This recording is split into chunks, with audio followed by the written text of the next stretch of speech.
দর্শক, আন্তর্জাতিক অপরাধ ট্রাইব্যুনালে একটা বড় ঘটনা ঘটেছে আজকে। বিএনপি নেতা বীর মুক্তিযোদ্ধা ফজলুর রহমানের বিরুদ্ধে আদালত অবমাননার অভিযোগ আনা হয়েছে এবং সেই অভিযোগে শুনানিও হয়েছে। এবার বোধহয় ফজলুর রহমানের উপরে সত্যি সত্যিই বিপদ নেমে আসলো।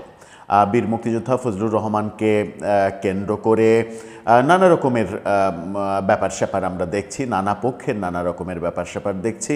এবার আদালতের খড়গ নেমে আসতে চলেছে তার উপরে। এই আইনজীবী সম্প্রতি একটি টেলিভিশন চ্যানেলের টক শোতে আন্তর্জাতিক অপরাধ ট্রাইব্যুনালের গঠন প্রক্রিয়া এবং এর কার্যকারিতা, এর গ্রহণযোগ্যতা নিয়ে প্রশ্ন তুলেছেন এবং সেই প্রশ্ন তোলার পরিপ্রেক্ষিতেই আদালতের প্রসিকিউশন, মানে আদালত নিজে থেকে না, প্রসিকিউশন অভিযোগ করেছেন আদালতে এবং আদালত সেই অভিযোগ আমলে নিয়েছেন। এরপরে কি হবে, কি ঘটতে যাবে, এই ঘটনার পরিপ্রেক্ষিতে কি আন্তর্জাতিক অপরাধ ট্রাইব্যুনাল থেকে দ্বিতীয় কোনো শাস্তি ঘোষণা হবে, যে শাস্তিটা এই আইনজীবী ফজলুর রহমান, বিএনপি নেতা, বীর মুক্তিযোদ্ধা তার উপরে নামবে? একটু চলুন দেখি অবস্থাটা কোন দিকে যাচ্ছে। থাকবেন পলিটিক্স টিভির নিয়মিত আয়োজনে।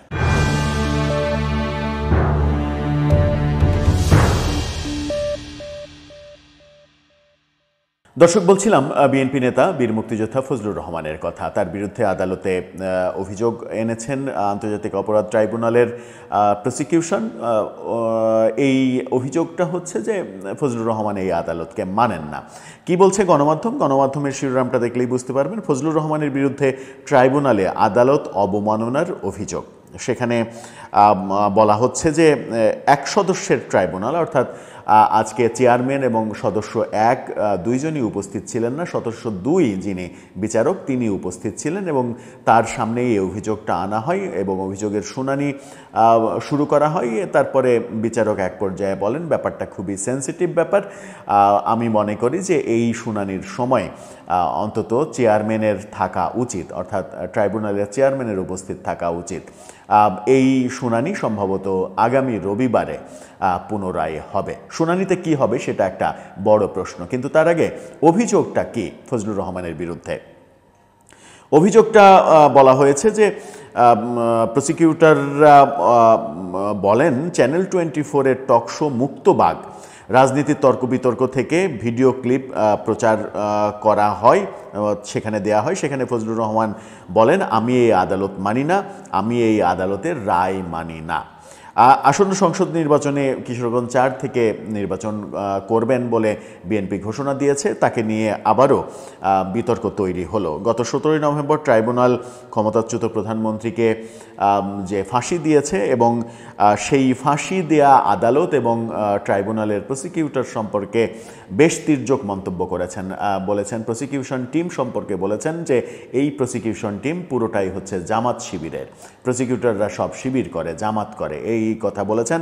তাতেই প্রসিকিউশন বেজায় খেপেছেন এবং বেজায় খেপার পরবর্তীতেই আদালতের কাছে তার বিরুদ্ধে অভিযোগ এনেছেন। তার মানে অভিযোগটা প্রসিকিউশন টিম থেকে, প্রসিকিউশনকেই খেপিয়ে তুলেছেন ফজলুর রহমান। তিনি এই কথাগুলো বোধহয় না বললেও পারতেন যে তারা জামাত করে, শিবির করে। যদি তারা করেও থাকে তাহলে তাদেরকে যদি এই কথা বলা হয় তাহলে তাদের বেশ রাগান্বিত হওয়ারই কথা।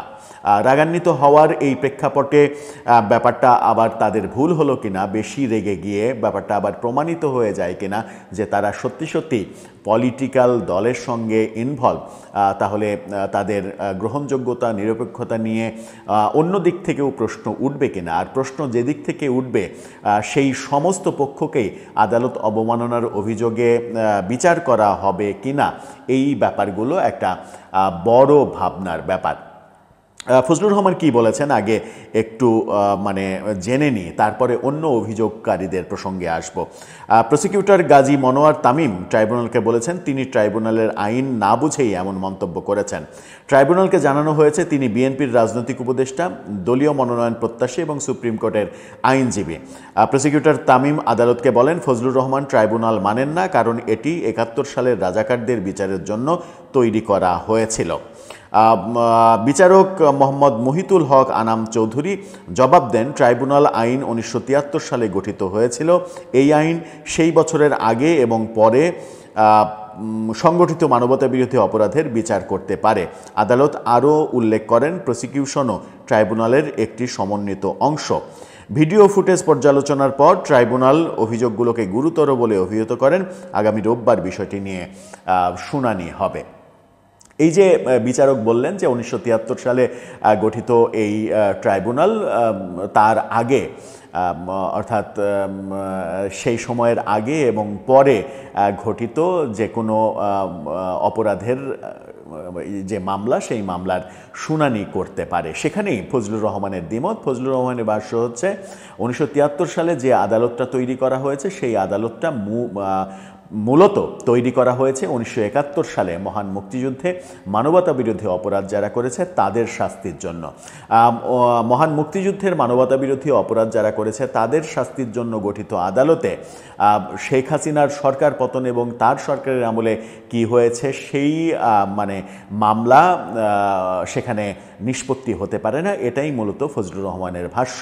ফজলুর রহমান বলেছেন যে শুধুমাত্র এই কারণে এখন হয়তো পরিস্থিতি প্রতিকূলে, এই কারণে কেউ বিতর্ক তুলছেন না, কিন্তু যখন প্রেক্ষাপট চেঞ্জ হয়ে যাবে তখন এটা নিয়ে অভিযোগ আসবে এবং এই অভিযোগ আসলে এই পুরো আদালতের গ্রহণযোগ্যতা এবং বিচার প্রক্রিয়াতে যা যা সিদ্ধান্ত হয়েছে সমস্ত সিদ্ধান্তই পাল্টে যেতে পারে, বাতিল হয়ে যেতে পারে। এরকম অভিযোগ তিনি সচরাচর করে থাকেন, বলে থাকেন। এবং সেদিন চ্যানেল 24-এর টক শোতে এই আদালত এবং বিচার তিনি মানেন না এমন কথা বলেছেন এবং তাতেই প্রসিকিউশন টিম সম্পর্কেও যেহেতু মন্তব্য করেছেন, হয়তো প্রসিকিউশন টিম সম্পর্কে তিনি যদি এরকম মন্তব্য না করতেন তাহলে এরকম অভিযোগ তার বিরুদ্ধে নাও আনা হতে পারত, এরকম ভাবনাও হয়তো ভাবা যেতে পারে।